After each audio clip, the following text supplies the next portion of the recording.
महाप्रभुଙ୍କ देवस्नान शताधिक श्रद्धालुଙ୍କ गहणरे महाप्रभुଙ୍କ देवस्नान एक आध्यात्मिक परिवेश रे महिलांक हुलहुली सह ढाप मोहुरी वाद्य पारंपरिक रीति स्थानीय जगन्नाथ मंदिर परिसर आज प्रकंपित होई उठिथिला।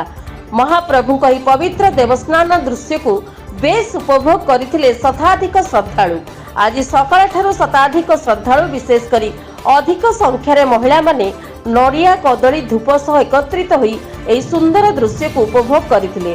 मंदिर पूजक तथा सेवायत त्रिनाथ त्रिपाठी अजित त्रिपाठी और एही पूजार्चना करथिले। मंदिर मध्यरु चतुर्धा मूर्ति को पहंडी करी स्नान वेदी निकट को अणा जाइथिला।